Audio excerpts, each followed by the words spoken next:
इंजिनिअरिंगमध्ये पदवी घेतल्यानंतर शक्यतो तरुण शहरामध्ये जाऊन बड्या पगाराची नोकरी शोधतात। मात्र सांगली जिल्ह्यातल्या एका इंजिनियर तरुणानं शेततळ भाडेतत्वावर घेऊन केवळ मत्स्यपालन व्यवसाय सुरू केला नाही तर तो यशस्वीही करून दाखवला। सांगली जिल्ह्यातील अलकुड या लहानशा गावातील सद्दाम हुसेन मकानदार या तरुणाचा हा मत्स्यपालन व्यवसाय पंचक्रोशीतील शेतकऱ्यांच्या आकर्षणाचं केंद्र बनलाय। त्याचं कारण म्हणजे मत्स्य व्यवसायासाठी कोणतंच साधन नसतानाही सद्दामने मत्स्य व्यवसाय यशस्वी करून दाखवलाय। रोहू, कटला आणि मृग या जातीच्या माशांचं तो उत्पादन घेतो। अवघ्या 6 महिन्यात त्याने 1 टन माशांची निर्मिती केली असून 110 रुपये प्रति किलो या दराने माशांची विक्री केली आहे, तर किरकोळ बाजारात 200 रुपये प्रति किलो दराने माशांची विक्री केली। मत्स्यपालनाला सुरुवात झाल्यापासून आजपर्यंत सद्दामला 1,10,000 रुपयांचं उत्पन्न मिळालं असून आगामी काळात आणखीन 2 टन माशांचं उत्पादन अपेक्षित आहे। या मत्स्यपालनासाठी झालेला खर्च वजा जाता 2 लाख रुपयांचं निव्वळ उत्पन्न अपेक्षित आहे।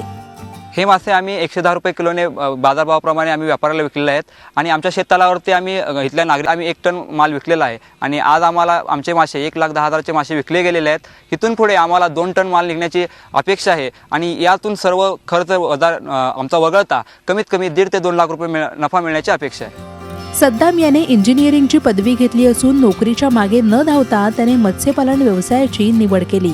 त्यासाठी रत्नागिरीतील मत्स्यपालन केंद्रात प्रशिक्षण घेतलं। त्यानंतर अलकुड गावातील सुहास पाटील यांचं शेततळ भाडेतत्वावर घेतलं।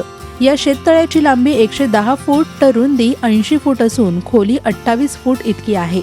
मत्स्यपालनासाठी शेततळे उपलब्ध झाल्यानंतर मत्स्यतज्ञांच्या मार्गदर्शनाखाली सद्दामने मत्स्यबीजाची निवड केली।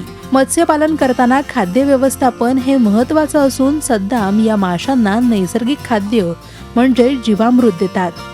जीवामृत हे 2 प्रकारचं असतं। आपल्या शेतीला वापरणारं जीवामृत हे शेणापासून व इतर घटकांपासून बनवलं असतं, पण माशाला जे वापरणारं जीवामृत आहे याच्यामध्ये कोणत्याही प्रकारचा शेणाचा उपयोग होत नाही। त्याच्यामुळे याचा फायदा असा होतो की शेतीचं जे शेततळाचं पाणी आहे कुठल्याही प्रकारचं घाण होत नाही आहे, आपल्या फिल्टरमध्ये वगैरे कुठल्याही प्रकारचं घाण अडकत नाही आहे। याच्यामध्ये जे जीवामृत केलं जातं ते राईस पॉलिश, बेकरी वेस्ट या अशा घटकांपासून आपण बनवलं जातं।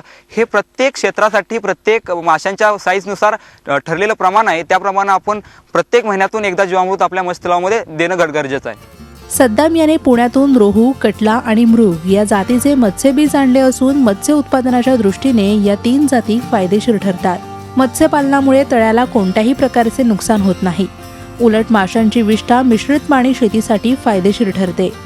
हे पाणी शेतीसाठी वापरल्यास शेतीत खतासाठी होणारा खर्च कमी होतो।